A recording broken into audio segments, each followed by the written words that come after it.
Okay, let's dive right into this explainer. Imagine stepping into a space where the air is just thick with that rich, earthy scent of pine, sweet maple, and fresh paint. We're on the quiet outskirts of Philadelphia, walking into this incredible sawdust-covered workshop where imagination literally takes shape. Today, we're exploring exactly how wooden horses come alive.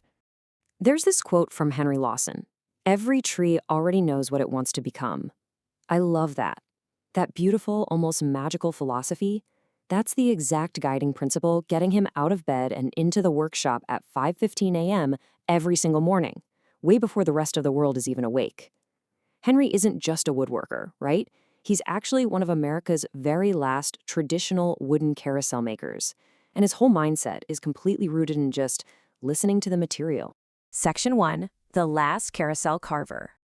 So Henry is 82 years old, a true master craftsman. Walking into his space is literally like stepping back in time. He's surrounded by these silent, majestic figures. We're talking beautiful wooden lions, graceful swans, and obviously those iconic horses standing tall right there in the shop. And that number, 65, that is how many years he's spent hand carving these magnificent animals for amusement parks, county fairs, and historic merry-go-rounds all across the country. 65 years. Pouring his soul into solid wood, doing the whole shebang by hand, and balancing each individual figure with just absolute painstaking precision. And this brilliantly illustrates the stark contrast between two completely different eras of entertainment. Think about today's modern rides. They're designed to be faster, built taller, completely powered by complex tech and computer chips. But traditional carousels? Solid wood, painted by hand, precision balanced. Henry firmly believes that while modern rides definitely give you that frantic thrill, there is absolutely no ride that captures the pure, innocent magic of childhood quite like a classic wooden carousel. Moving on to Section 2, Finding the Horse Within. So how exactly does a giant square block of wood actually transform into a galloping creature? Let's step right into Henry's early morning routine. First up, he selects a massive block of maple wood. Second, he doesn't just look at it, he runs his hands over it, physically feeling the grain to understand the unique texture and natural pathways of that specific piece of timber. Third, he sketches the rough outline of the horse right onto the wood. And finally, step 4. The absolute quiet of the morning is broken by the echo of that very first deliberate chisel strike. You can almost hear that sharp thwack ringing through the empty workshop. Which brings us to Section 3, Carving Motion from Stillness. As Henry works, you can feel the energy in the room start to build. Wood chips are falling to the floor in this steady, relentless rhythm.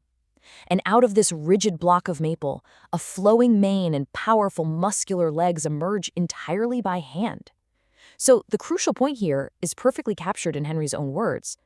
A carousel horse must look like it's running, even when it never leaves the circle. That's the real genius of his craft, isn't it? He's not just making some static wooden statue. He's creating the illusion of kinetic energy, breathing life into the stillness of the wood by carving the muscles so they look forever frozen in mid-gallop. Section 4, Painting Personality and Joy. But the carving is really just the beginning of the story.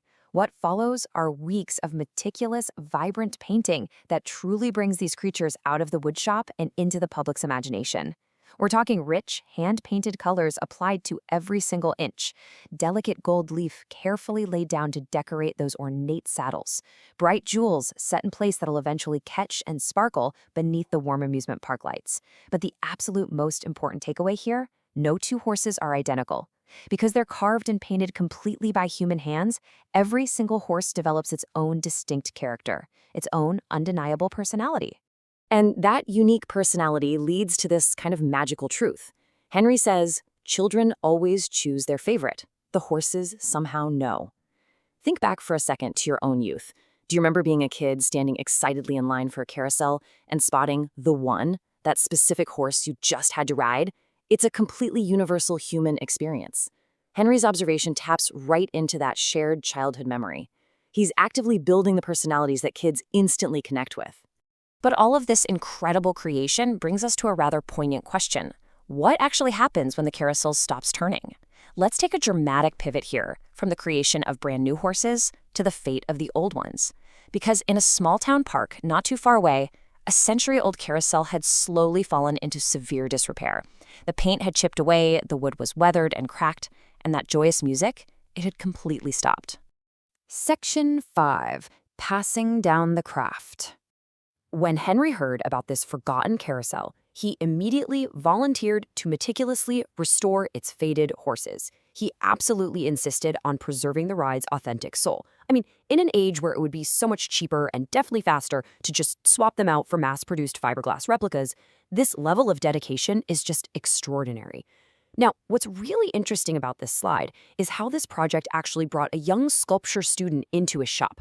She arrived expecting modern techniques, right? Precise computer measurements, power machines to do all the heavy lifting, but that is not what Henry teaches. He teaches feeling the grain. He teaches traditional, analog wood carving techniques. He teaches patience, intuition, and a deep respect for the wood. It's this beautiful clash between modern expectations and timeless traditional artistry. And because of Henry's tireless work and his willingness to share that deep knowledge with the next generation, history begins turning once again. The whole town gathers around. Families watch in total awe as those once faded figures regain their vibrant colors and take their rightful place back on the platform. The music starts up, the ride spins, and it really signifies the preservation of not just a wooden toy, but of a deeply human art form and craft. Which leaves us with this final, provocative thought to ponder today. In a world of machines, who will carve the next generation of joy? Henry Lawson has spent 65 years breathing life into wood, making sure we don't lose that tactile analog magic. But as he patiently teaches his young student, he is quite literally passing the chisel.